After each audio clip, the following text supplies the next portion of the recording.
हमारे यूजीसी के चैप्टर में हमेशा एक विषय पूछा जाता है संप्रदाय का, और यहाँ से एक प्रश्न बनना ही बनना है, चाहे वो यूजीसी हो, चाहे वो प्रवक्ता हो, और चाहे वो आपका जीआईसी या जीडीसी हो या अदर स्टेट में आप पेपर देने जाते हैं, तो संप्रदाय से एक प्रश्न बनता है।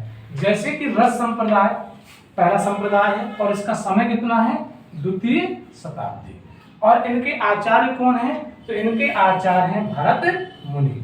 ठीक है, नाट्य शास्त्र नामक इन्होंने ग्रंथ लिखा, 36 अध्याय में विभक्त है और उसमें रस संबंधी बातें भी कही गई हैं।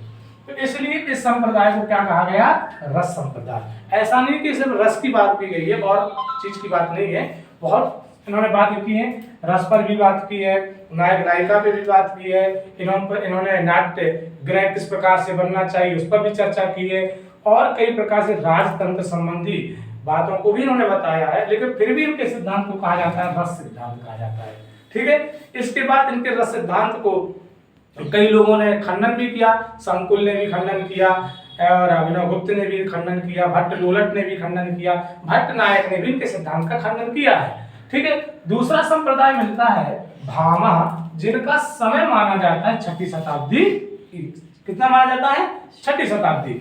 अलंकार संप्रदाय के जो प्रथम आचार्य माने जाते हैं वो कौन माने जाते हैं, भामा माने जाते हैं। यहाँ से प्रश्न रखा जाएगा। ऐसा नहीं कि अलंकार नाम से और संप्रदाय नहीं हुए, या अलंकार जैसे इनके ग्रंथ का नाम क्या है, भामा ग्रंथ का नाम क्या है, काव्य अलंकार।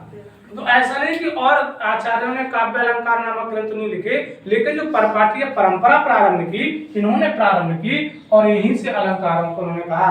और इन्होंने भामा का जो समय है 6वीं शताब्दी, इसके बाद जितने भी है आचार्य हुए उन्होंने अलंकार शब्द दिया किसको। अब लेकिन एक प्रश्न ये बनता है, तुरंत मैं आपको बताऊंगा कि रीति संप्रदाय, रीति को ही इन्होंने अलंकार माना। तो रीति आत्मा काव्य से विवाद में कहा कि काव्य की जो आत्मा है वो रीति है, किसने कहा था, बामन ने कहा था। ये भी प्रश्न बनता है। ठीक है, और रीति संप्रदाय के आचार्य कौन है, बामन है।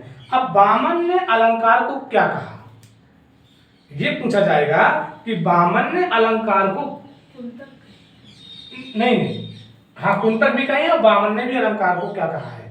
जैसे सब लोगों ने अलंकार के अलग अलग प्रकार से परिभाषा दी है। ठीक है, तो बामन ने भी परिभाषा दी है, कुंतक ने भी परिभाषा दी है, भामा ने भी परिभाषा दी है, भरत मुनि ने भी परिभाषा दी है। ठीक है, तो इसको आपको बताना है। लेकिन ये देखना है कि ध्वनि संप्रदाय, इन्होंने ध्वनि संप्रदाय के जो आचार्य, क्योंकि हम बात करेंगे अलंकार पर भी, तो ध्वनि संप्रदाय के आचार्य कौन है, आनंद वर्धन। एक प्रश्न बनता है, ध्वनि संप्रदाय के आचार्य और ध्वनि प्रतिष्ठापक आचार्य, ये बहुत प्रश्न पूछा जाता है। तो ध्वनि प्रतिष्ठापक आचार्य कौन है, मम्मट है। और ध्वनि के आचार्य जो माने जाते हैं पहले, क्योंकि ध्वनि का जो खंडन किया तो बहुत से लोगों ने ध्वनि का खंडन भी किया, बाद में ध्वनि को पूर्णतः व्यवस्थित करने का जो कार्य किया था वो मम्मट ने किया, इसलिए मम्मट को ध्वनि प्रतिष्ठापक आचार्य कहा जाता है। वक्रोक्ति संप्रदाय किसका है, कुंतक का है। ठीक है, तो यहाँ पर भी पूछा जाता है कि इनका समय कितना, तो समय भी देखो मैंने लिख दिया है क्रम से, द्वितीय, छठी, 8वीं, 9वीं, 10वीं और 11वीं। तो वक्रोक्त संप्रदाय के आचार्य कौन है, कुंतक। अब यहाँ पर एक प्रश्न और आप ऐड कर सकते हैं कि अलंकार को, क्योंकि मैं चैप्टर समय अलंकार पढ़ाना प्रारंभ कर दिया हूँ ऑफलाइन बैच में, तो एक बात आपको ध्यान रखना है, जैसे अलंकार शब्द है, क्या है, अलंकार। तो दंडी ने भी अलंकार को अलग रूप से परिभाषित किया है। ठीक, लेकिन इसके बाद चर्चा करूंगा मैं भी बाद में। लेकिन कुंतक जो है इनके संप्रदाय को कहा जाता है वक्रोक्ति संप्रदाय। इन्होंने अलंकार शब्द को वक्रोक्ति कहा है। कुंतक ने क्या कहा, अलंकार शब्द को वक्रोक्ति कहा है। मैं संप्रदाय भी बता जा रहा हूँ और अलंकारों के बारे में भी आपको थोड़ी सी जानकारी दे रहा हूँ। औचित्य संप्रदाय क्षेमेंद्र का है, तो औचित्य संप्रदाय अर्थात क्षेमेंद्र का समय कितना है, 11वीं शताब्दी। मैंने एक बार आपसे कहा था कि साहित्य का लक्ष्य और लक्षण ग्रंथ, जैसे कि मैं कई बार पढ़ाता भी हूँ और इसको मैंने आपसे कई बार बताया कि एक लक्ष्य ग्रंथ होता है और एक लक्षण ग्रंथ होता है। तो लक्ष्य को देखकर ही लक्षण घटित होना, लक्षण को देखकर लक्ष्य घटित नहीं होगा, लक्ष्य को देखकर लक्षण। अर्थात जितने भी हमारे ये आचार्य आप देखिएगा, ये संस्कृत साहित्य के जितने भी आचार्य उनसे बाद के आचार्य हैं। है कि नहीं है? चाहे वो हमारे भर्तृहरि हो, चाहे वो हमारे अश्वघोष हो, चाहे वो हमारे कालिदास हो, चाहे हमारे वो भास हो, इनके पास जो भी आचार्य हुए वो काव्य शास्त्री, इनको काव्य शास्त्री आचार्य भी कहा जा सकता है, ठीक है ना। तो जितने भी काव्य शास्त्री आचार्य हुए हैं वो हमारे साहित्य आचार्यों के बाद के सारे आचार्य हुए हैं। तो लक्ष्य जो होता है साहित्य होता है, और जो लक्षण होता है वो क्या होता है? काव्य शास्त्री ग्रंथ होते हैं। कौन होते हैं? काव्य शास्त्री। तो आज की इसे छोटी सी जो क्लास में, क्योंकि ये आपको थोड़ा सा जो मसाले के रूप में मिल रहा है, अब यहाँ पर एक चीज आप समझिएगा कि ये संप्रदाय क्या होते हैं। संप्रदाय किसे कहते हैं? क्या है संप्रदाय? क्या है संप्रदाय? किसे कहते हैं संप्रदाय? कोई बताएगा क्या है संप्रदाय? बोलिए, संप्रदाय क्या है?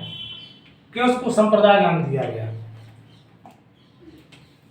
जो कभी जिस चीज को विशेष महत्व दिए, एक प्रकार का ये सब कह सकते हैं विशेष रूप से महत्व दिया गया, और एक परंपरा चली। जैसे आपने कहते हैं वैष्णव संप्रदाय, विष्णु को मानने वाले वैष्णव संप्रदाय वाले हो गए, कृष्ण को और जैसे शिव को मानने वाले शैव संप्रदाय के हुए।